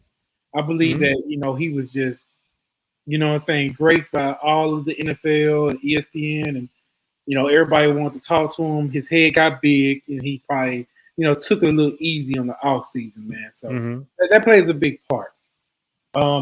As far as Dan Quinn on my end, I mean, hey, he's been heaven sent. We value your whole defense around, man, for real. Exactly. Yeah. We in Cowboy Nation have a lot more respect for Dan Quinn than we do Mike McCarthy. And I can see that. That's saying, and we can also go around, to the head coaching as well. Would y'all want Dan Quinn to be your head coach? Right? You're just happy with him a defensive coordinator. How do y'all feel about that? I would want Dan Quinn to stay as you a don't want him. I agree. Because I know how he was in Atlanta. I'm not going to blame everything in Atlanta on him. A lot of people like to blame the Super Bowl on him. That's not on Dan Quinn. That's on Kyle Shanahan. And we can say that's on Kyle Shanahan because the same exact thing happened when they played the Chiefs in the Super Bowl. you know what I'm saying? So I'm not going to blame, but it did go downhill. I think he's a better coordinator than he is a head coach. I agree. Yeah, so I mean, I like the hype. I like the hype that he brings to the team. The team loved Dan Quinn. When he filled in for Mike McCarthy when we played the Saints last year, I think McCarthy was had C19. He had to fill in. The energy that he brought in that locker room versus the energy that Mike McCarthy brings is different, man. So I can imagine. Yeah, so I'm all for seeing what happens. I'm not, as far as Mike McCarthy. Let me just say this. I don't have hate. I don't have hate. I don't think he's a trash coach. I don't. I believe he has that in him. Yeah. It's just the time management has to improve. And I need to know what's going on between him and Kellen Moore. Who is calling play? If Kellen Moore is having problems, he needs to step in and do something. Because right now, the national media is already saying that Sean Payton is going to be our next head coach. Yeah, that's a hot narrative, man. For real. It's a hot take. It's going to be brought up every. They don't even have Mike McCarthy finishing out the season. That's how crazy he is. So man, it's wild. So I want the best for Mike McCarthy. I want him to be successful. Personally, I don't want us to fire I don't want us to have to fire Mike McCarthy. Us to be able to beat Mike McCarthy. So hopefully, I'm a big fan of his right now because I want him to succeed. So we will see. How do you feel about? I hear a lot about Ron's plan. I've been hearing Ron's plan ever since. Ron's plan. It's like Drake God's plan for us. Ron, I like Ron's plan, man. I do. For like, he's like, so this is the way I honestly think about it, right? I think with Ron Rivera, he basically is the coach that we need right now. Is he the coach in 5 years that we need? Like, probably not. Like, I think like they're innovative offensive minds like Andy Reid and Sean Payton and McVay and all those kind of players, like coaches like that. I don't think Rivera's on that level. Rivera is like a culture guy. Rivera's like a discipline guy. Rivera's like a guy that can take shots from the media and can eat it. And I think like changing our team name, all the scandals that we're hearing with Commanders and Dan Snyder and all that kind of stuff, he can take all that heat and basically be like, it's calming. It's like tell everyone calm down, and he can coach football. I think that's what we need right now. Like with him, we re-signed Jonathan Allen. He built Jonathan Allen to be that character guy. Terry McLaurin, we re-signed Terry McLaurin. Terry McLaurin's a character guy. He has a vision. He's like, I want people that work hard, that come stay late, that aren't big flashy guys. He's building that culture. So I like Ron. And like if you listen to beat guys and kind of follow them closely, he is not on the hot seat. Like he's going to basically be our coach for another 2, 3, 4 years, and basically, he's going to basically he's going to hold it down for us. So I think having him provide stability, like you, like I don't want anyone being fired. Like I want our team to be pretty good. So it's like keep the continuity because that's how you become real good. If you have continuity with your whole team all together. I think Scott Turner, our offensive coordinator, like I think he'll get better with Wentz. Jack, I think the person that's most controversial will probably be Jack Del Rio. I like Rivera. I think Rivera holds it down. So do I think he's going to like win us a Super Bowl? Probably not. Do I think Rivera can get us to like 8, 9, 10 wins a year for like a couple of years in a row? I think Rivera could do that. So I'm down for Ron's plan, man. So I'm down with that, For sure. And we can also talk about each other's front offices, Right. So as far as my front office, our off-season moves has been crazy. Mm-hmm. I don't agree with a lot of things that that I'm not going to really put it all on Jerry Jones. What people fail to realize, even the national media, Jerry Jones has been chill this whole offseason. He hasn't been around. Mm-hmm. The only thing that and I made a video venting about, the move, the stuff that's been going on. The Cowboys this offseason, all they've been doing was branding. They've been focused on the brand more than offseason moves. This is the Cowboys moves in the offseason. Mm-hmm. They did a deal with cryptocurrency. They did a deal with the WrestleMania. They did a deal with boxing. They did, what I'm saying, pay-per-view. Yeah. They did a deal. They just did a deal last week with some coffee company. I don't know, like Black Rifle Coffee. I saw that. It's pretty controversial too. Goddamn. Well, I'm like, cool. Okay, and I think it's a slap in the face to the fans because they will, the reporters will be like, it's a big press conference going on, Dallas Cowboys related. So we like, okay, who y'all? What's going on? Something about this change? Y'all finally about to do something? And we get hit in the face with stuff like that. So we, instead of us, building on getting these players the way they handle with Bobby Wagner, the way they handle with Von Miller, lowballing them with it's Stephen Jones. It's his son. Mm-hmm. His son is very scared of spending money. Mm-hmm. So I'm like, hey, we need to keep Jerry alive at all times. We need to, do something, give him one of those bionicle hearts or something. I don't know. But he needs to be alive at all times because at this point, who knows how we're going to be if he don't like to spend money. Mm-hmm. He's been on record saying that he's afraid to take risk. It goes on and on, so I don't know, man. As far as him, Stephen Jones is running this train, so we'll have to see what he does during training camp. A lot of players, get clipped off in the end from these teams. See if we'll pick them up, straggle them on. But that's how it is with our front office, man. We're cheap. So we'll see what goes on. And how do you feel about the Daniel Snyder situation? So Dan Snyder, man, he's wild, man. Like I'm sure everyone knows that. And basically, like with Dan Snyder, like if you talk to any true Washington fan, we want him gone. We want him not as our owner of the team. He basically he creates a glass ceiling. Like the reason why people don't ever want to buy into Washington is because they hate our owner. It's always like, and this is my honest opinion. This is I'm one man, but I was like, the Redskins was a controversial name, and then basically have Dan Snyder who like sexually harassing everybody left and right. So it's like, how can you root for a team that has both of those things going on at the same time? Like there was national popularity was kind of limited to both of that, right? I think Dan Snyder, every day we kind of hope that he gets caught up and kind of gets removed as an owner. But like the one nice thing that I do honestly feel is that like he is taking a step back. He does like more of like, the global things, like, naming the stadium and like picking out where the stadium's going to be and stuff like that. But when it comes down to football, I do honestly think it's more separate now. We have two GMs. We have Martin Mayhew and Marty Herney. Marty Herney was the Panthers' former GM. Martin Mayhew was the 49ers' former GM. And I think the way it goes down is Marty Herney's more of like the veteran free agent kind of perspective, and then Marty Herney is more of the draft kind of guy. And I think between them, I think they kind of like it is we're still kind of seeing what their personality is, but I do like that there is two brain trust there. We also have a Pulley in there too, like like Scott Pulley. Bill Pulley was the Colts guy, like a former freedom GM. We have his son also in Washington too, so we have some good people there. So I think we are putting some people together. I think we have been cheap as well. Like I know I talking to Philadelphia. It's funny talking to you all. I was like all three of our we haven't done any big free agents. It's all like Carson Wentz was our big splash, and we haven't done anything since. And it's like we get frustrated with that, but hopefully it's smart because our team, like all together, like Carson Wentz, our most expensive player. No one else is really pricey. Like we don't have any.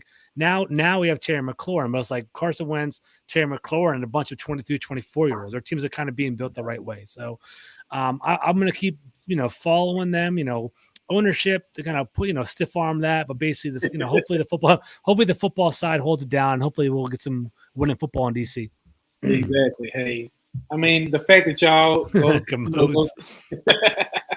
fact that y'all go through all that type of stuff and still be able to perform, I salute. I salute. I'm drawing a blank. McLaurin and Allen, all them. Yeah, I salute them, but I also salute. Hey, what's y'all coach name? Rivera. Hold it down. Sometimes Rivera takes bullets, dude. Why is he dealing with all this stuff? Yeah. I respect him. Ron's playing because he keeps his head down. He keeps his head focused through all the stuff, and he's just trying to keep his team, keep that philosophy and the team straight, man.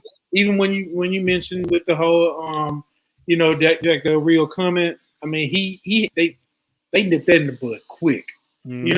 Stuff like that. If that was to happen in Cowboys land, they'll let it linger on just to get the views. You know what I'm saying? That's how they work. So we're gonna go ahead and move on to expectations of the team. What expectations do you have? And we can just go over the overall NFC East. Mm-hmm. We can rank them. Who do you how do you want to rank this NFC East? And we can also see, we can add on playoffs, expectations and all that. So I think Washington's going to do all right this year, to be honest with you, right? So we were 7-10 last year. Yeah. We had our number 2 overall pick out half the year. We had our our other first rounder Montez Sweat gone half the year too. We had a backup quarterback as our starting the entire year, and basically we were down last year, right? But we still won 7 games with top 10. We legitimately, I think, had top 5 schedule in the league last year. We played Mahomes, Josh Allen, Aaron Rodgers, Russell Wilson. We had a stretch, right? Now we're on the flip side. We're playing the 31st ranked schedule in the entire league. We got Carson Wentz. We got Jahan Dotson. I don't think it's a stretch for Washington to win 10 games this year. I think 10 games is reasonable. I think anything below 9 wins would be a disappointment for people in DC. I think we're going to have a winning record. I think it's going to be us, the Cowboys and the Eagles fighting for 2 spots. There is 2 wild card spots now. So in theory, 3 of us could even go to the playoffs. But I just see the NFC West, they're pretty damn deep with the Rams and the Cardinals, the 49ers. I see the NFC North with the Vikings and the Packers. I feel like one of them is going to get there too. So it's going to be 2 playoff spots fighting from us 3. Yeah. It's going to be, we'll see how it goes down. I think right now I will tip the cap to the Cowboys. I'd say they'd probably be the favorites, basically to win the division. The Eagles, it's being real. They'll probably be number 2 because with all their acquisitions. But we've seen it over the years, when you add those people, it doesn't always translate to success, right? You never know what's going to happen. And basically, that we had that dream team with Vince Young and Ronnie Brown, all those guys, they couldn't do anything either, right? So I wouldn't be surprised. If the Cowboys are 11 wins and it's the Eagles and the Commanders are 9 and 10 wins, both of them. So, speaking with my mind, I'll say Cowboys, Eagles, Commanders, Giants. Speaking with my heart, I'd probably say Cowboys, Commanders, Eagles, Giants. It's kind of what I think it goes down. I think I think we had the potential to basically make the playoffs, and it's gonna be kind of fun because week 17. I don't know if you peeped it yet. Is Washington versus Cowboys? It'd be kind of hot. That's like a playoff game. Every say I'm gonna be there and see if it's I think the first home game's in DC. I've It's seen in tickets, DC, so yeah. that'd be cool. The first is you know what? the first is in Dallas. Yeah, I'm The gonna say I first is think in week Dallas. 17 is in DC. That'd be hot, dude. I think, and like for those of you who don't know, they have themed games. It's the white out game. So we're gonna be wearing our white jerseys to basically white out in the stands for the Commanders. It'd be kind of hot. So wear your white jersey if you're a Cowboy fan. Blend in a little bit. You know Hey, I was actually thinking about probably making that last game, that week 17 game. You know, I'm from Maryland. I used to live in Silver Spring. My mom lives out there, so I might slide on by, see what's up. See what's up. I was thinking about it, and Come through, man. yeah. So as far as my predictions, I say our ceiling. Well, I say our floor. Our floor is 10, 10 games. I say our ceiling is 12. I'm going to still keep that because I believe the teams that we're playing, I believe we can still, get in there. As far as the NFC East, I'm going to give us the lead. I'm just going to say that now. I'm going to give us the lead. It's been between you guys and the Eagles, man. And it's been tough because I've been real with we're used to seeing, Commanders having very, very, low expectations and failing. We have. But this season, I have to say, man, I can honestly see a big battle going between all three of us, and it could be any order. But if I'm speaking from my heart, I would say us, Philly, you guys, and the Giants. But I'm not saying that in a bad way at all, too, because I'm like, shoot, we can all, even if y'all have 9 wins, y'all can sneak in. You know what I'm saying? So, like I said, I don't believe in the NFC North. I believe only one team going to come out the NFC North. The NFC South, I'm the ones. I'm gonna say it right now. I don't think the Buccaneers I don't think they're going to be as good as they were. Fall off a little bit. I wouldn't be surprised. Chris Smith's gonna be mad about that, but yeah, I feel you. Let me know. But I don't think they're gonna be that good. They don't have Antonio Brown no more. They don't have Rob Gronkowski. You know what I'm saying? Their defense is. I mean, they still have some pieces on defense. They don't have all of them. Their secondary is not as good as their secondary. Their secondary was trash last year. You know what I'm saying? Who's that? The Bucks. I'm talking about. Okay, I got you. I think they'll fall off a little. I don't think they're gonna be as good. I think the Saints maybe. I bet the Saints. The Saints are gonna make some noise. People are sleeping on the Saints. Yeah, people are sleeping on the Saints. So we'll see what's up, man. James Winston's not that bad of a player, honestly. They got Landry and Matthew and all them. They're stepping up a little bit. So we'll see what's up. So I'm thinking that most of these teams, we'll see how the NFC West does, because we already know we'll see how the Cardinals. It'll be Rams, between Cardinals, the 49ers. Rams and the 49ers to me. You know what I'm saying? So Seahawks are going to be bad this year. Oh yeah, trash. So we will see. You know what I'm saying? 2 teams may come out of the NFC. Well, shoot. Yeah, 2 teams probably. 3 teams might come. 3 teams could come out the NFC, and that's what I want. That's what I'm telling you. I told you 3 could come out. I think 3 could come out of the East. 2's a safe bet. I think it's gonna be for me. It's gonna be Cowboys. It's gonna be a Cowboys Eagles. It's gonna be like it's gonna be Packers Vikings. I think it's gonna be Rams, maybe Cardinals, and then probably maybe the 49ers or the Commanders. One of those. Like it's gonna be something like that. The funny thing is we play the Vikings this year, so we beat the Vikings head up, and it's like we have the inside track. So I don't know if y'all play the Vikings this year. We play the Vikings. We play the Vikings. We all play the whole division. North, I guess. Yeah. I'm looking forward to that. I want to see all 3 of us make the playoffs. That's something. It'd be dope. It'd be awesome. I want that. Yes. Like I said, iron sharpens iron, steel sharpens. The NFC least conversation will be done. I'm ready for that. So, hey, for real, man, it's been real, man. I appreciate you coming on the show, man. We definitely was talking about chopping up. We finally got into it, man. Let the people out here know where to follow you, man. No, man, I appreciate it, Cole. So first of all, man, I was telling Cole before pregame, I was like, dude, I need a Cowboy Connect, and I got one now. So I appreciate that, man. Thank you. Good people. I had a good time on the show. You guys can find me at Twitter, man. I'm at gcarmy21. You can see it on the bottom of the ticker right there. I'm always on Twitter. I love football, man. I love the NFL altogether. It isn't just the Commanders, but Commanders is my thing. I work for Full Press Coverage, and you guys can please follow my YouTube. I have 11 videos in. I'm trying to build this thing up, and it's Full Press Commanders. Full Press Coverage with Full Press Commanders with George Carmy. You can find me on there. If you guys are a content creator, hit me up. I love to collaborate with you and start talking sports, and I want to learn about different teams altogether. I am also a writer, so I'm going to write about basically the 3 most improved NFL teams is my next article coming up. So we'll see how that all shakes out. I got some people in mind. I'm still doing some research on that, but that'll be my next article. So thank you for following me, guys, and I appreciate you having me on. For sure. And all our information is in the description. So, please go ahead, sub up, like up, do all that stuff, man. We appreciate your support.